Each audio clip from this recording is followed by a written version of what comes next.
Bismillahirrohmanirrohim. Sifatlar ikkinchi qism darsligimizga xush kelibsizlar. Ushbu darsligimizda shidda, rohova hamda bayniya sifatlari xususida so'z yuritamiz. Shidda undoshning mahrajiga berilayotgan bosim qanchalik kuchli ekanligiga qarab undoshlar 3 ta sifatga ajraladi. Ya'ni shidda, rohova hamda bayniya. Shidda so'zi lug'atda quvvat, qattiqlik degan ma'nolarni anglatadi.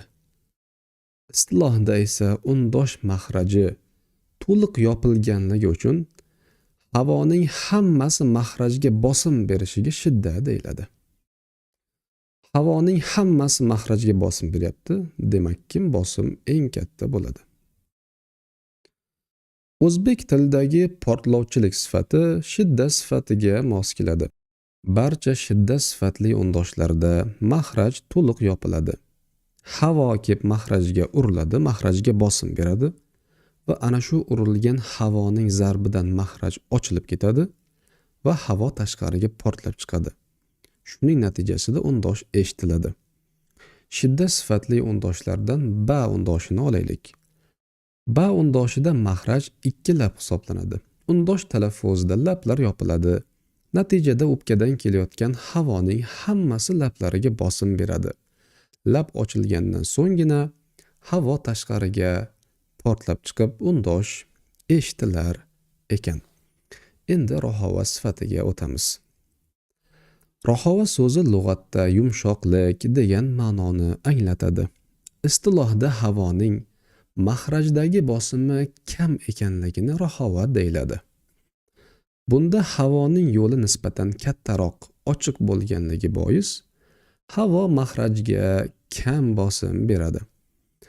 Masalan, shin undoshida mahraj tilning o'rtasi hisoblanib, havo til o'rtasiga kam bosim bergan holda tashqariga chiqar ekan. Rohova sifati o'zbek tilidagi sirg'aluvchilik sifatiga qisman mos keladi.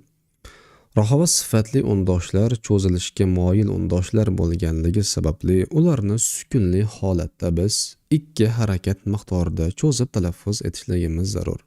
Masalan, ash, as, az, al, singari. Bayniya sifatiga o'tamiz. Bayniya so'zi lug'atda o'rta, oraliq degan ma'nolarni anglatadi. Istilohda mahrajga bosim o'rtacha ekanligi bayniya deyiladi. Shidda sifatida mahrajga bosim eng katta, rohova sifatida mahrajga bosim eng kichik, bayniya sifatida mahrajga bosim o'rtacha ekan. Bayniya sifatli undoshlarda havoning bir qismigina mahrajga bosim beradi.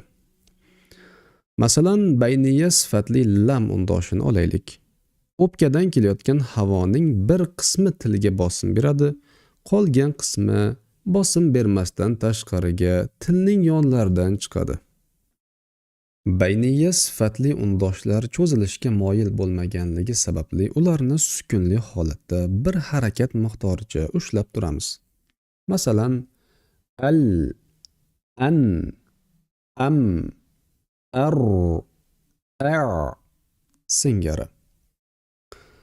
Qaysi undoshlar bayniya sifatli undoshlar va qaysi undoshlar rohova sifatli undoshlar ekanligini ajratib olishligimiz zarur.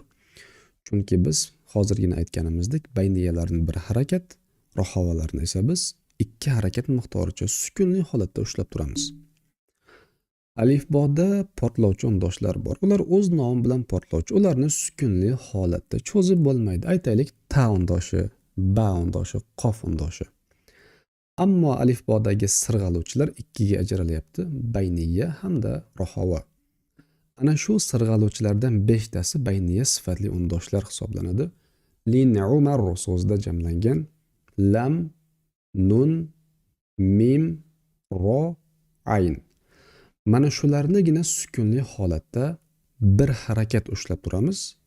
Bulardan tashqarigi barcha sirg'aluvchi undoshlarni sukunli holatda 2 harakat miqdoricha ushlab turar ekanmiz. Darsimizni mana shu yerda yakunlaymiz. Keyingi sifatlar 3-qism darsligimizda ko'rishguncha xayr. Vassalomu alaykum va rahmatullohi va barakatuh.